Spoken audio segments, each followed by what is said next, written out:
नमस्कार विद्यार्थी मित्रांनो, आज आपण पाठ नियोजनासंदर्भात माहिती घेणार आहोत। वार्षिक नियोजन, घटक नियोजन यांच्यानंतरची पुढची पायरी म्हणजे पाठ नियोजन। शिक्षकाच्या दैनंदिन कार्याच्या दृष्टीने पाठ नियोजन अत्यंत महत्त्वाचे आहे। अध्यापन करत असताना शिक्षकाला 3 प्रकारच्या कृती कराव्या लागतात।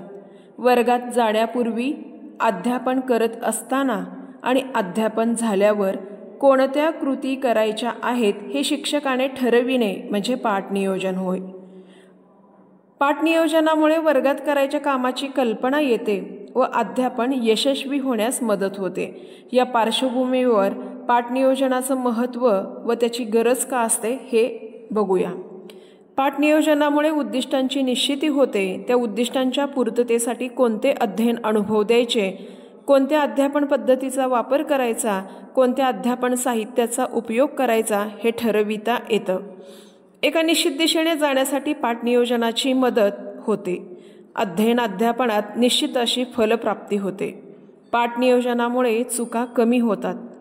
पूर्वज्ञानाची सांगड नवीन ज्ञानाशी घातली जात असल्यामुळे अध्ययनाला विद्यार्थी प्रेरित होतात। पाठ नियोजनात अध्ययन अनुभव निश्चित असतात, त्यामुळे शिक्षक भरकटत नाहीत। अध्ययन करत असताना कोणत्या मुद्द्यावर जास्त भर द्यायचा, कोणत्या मुद्द्यावर कमी द्यायचा हे आधीच ठरविता येते। विद्यार्थ्यांची आकलन क्षमता लक्षात घेऊन आपल्याला नियोजन करता येते। त्याचबरोबर वेळेची बचत होते। अध्यापन पद्धतशीर व क्रमवार तर होतेच, पण त्याचबरोबर पाठ्यांशाचे संघटन सुद्धा होते। पाठ नियोजनामुळे शिक्षकावर कोणत्याही प्रकारचा ताण राहत नाही। अध्यापन आत्मविश्वासपूर्ण होते। पाठ नियोजन हे लवचिक असते, कारण विद्यार्थ्यांच्या आवश्यकता लक्षात घेऊन त्यात बदलही करता आला पाहिजे। पाठ नियोजनात बदल करता येत नाही असा गैरसमज आपण करू नये। विषयांशाचे जरी पाठ नियोजन असले तरी ज्या घटकातून हा भाग घेतला असेल त्या घटकाचे पूर्ण ज्ञान आपल्याला असणं आवश्यक आहे। नवीन अध्यापन पद्धती व तंत्राची माहिती सुद्धा या पाठ नियोजनासाठी आवश्यक असते। विद्यार्थी कृतीशील असावे, त्यांचा पाठात सहभाग वाढवावा किंवा अध्यापनात विविध कृती असाव्यात, म्हणजेच लिहिणे, तक्ते दाखविणे, वाचणे, ऐकणे या विविध कृतीमुळे अध्यापनामध्ये एकसुरीपणा येणार नाही। यानंतर भारतात पाठ नियोजनाच्या विविध पद्धती अस्तित्वात आहेत। त्यापैकीच हार्बार्टची पंचपदी, ब्लूमचं पाठ नियोजन ज्यामध्ये मूल्यमापनात्मक दृष्टिकोन त्यांनी व्यक्त केलेला आहे। हार्बार्ट आणि ब्लूमच्या या अध्यापनाच्या पंचपदीचा भारतात सध्याही वापर केला जातो। हार्बार्टच्या पंचपदीत खालील गोष्टींचा समावेश होतो: प्रस्तावना, हेतुकथन, विषय प्रतिपादन, संकलन, गृहपाठ किंवा स्वाध्याय। त्यापैकी आपण प्रस्तावनेसंदर्भात माहिती घेऊ। पाठ नियोजनाची सुरुवात प्रस्तावनेने होते। डॉक्टर थॉर्नडाईकने शिकण्याचे जे नियम सांगितले त्यात तयारीचा नियम हा एक नियम आहे। या नियमाचा अर्थ असा की कोणतेही नवीन ज्ञान ग्रहण करण्याआधी ते ज्ञान ग्रहण करण्याची तयारी असली पाहिजे, तरच ते ज्ञान ग्रहण होते। यासाठी ज्ञाताकडून अज्ञाताकडे या सूत्राचा वापर करावा लागेल। विद्यार्थ्यांना मुख्य विषयाकडे वळविण्याचे काम प्रस्तावना करते।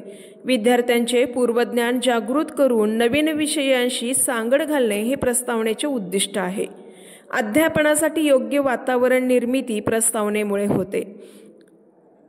शारीरिक, मानसिक तयारी याही गोष्टी प्रस्तावनेच्या माध्यमातून होतात।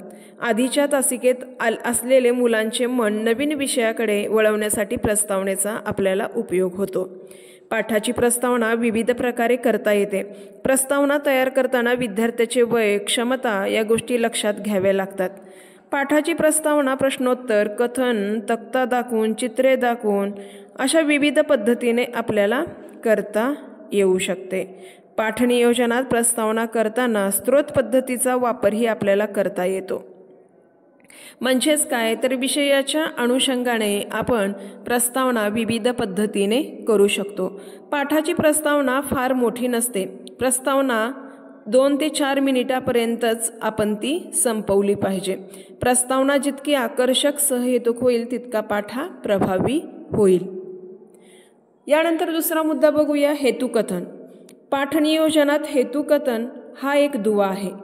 प्रस्तावना व विषय प्रतिपादन यामधील टप्पा हेतुकथन आहे. तो पाठाचा उद्देश स्पष्ट करतो. प्रस्तावना विषय प्रतिपादनाला अनुकूल असल्यामुळे या ठिकाणी आपण निश्चित काय शिकणार आहोत हे सांगणे म्हणजे हेतुकथन. प्रस्तावनेचा उद्देश विद्यार्थ्यांमध्ये उत्सुकता निर्माण करणे हा असतो. पूर्वज्ञानाची सांगड नवीन ज्ञानाशी घालणे हा हेतू असतो.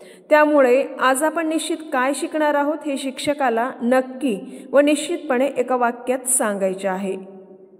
यानंतर तिसरा मुद्दा आपण बघूया, विषय प्रतिपादन. ज्याला आपण शिक्षकाचे शिकविणे म्हणतो ते म्हणजे विषय प्रतिपादन. विषय प्रतिपादन ही एक महत्त्वाची शिक्षक कृती आहे. शिक्षक छान शिकवितात, शिकवलेले समजते असा शेरा विषय प्रतिपादन कसे केले जाते यावर अवलंबून असते. विषय प्रतिपादन हा पाठाचा आत्मा आहे.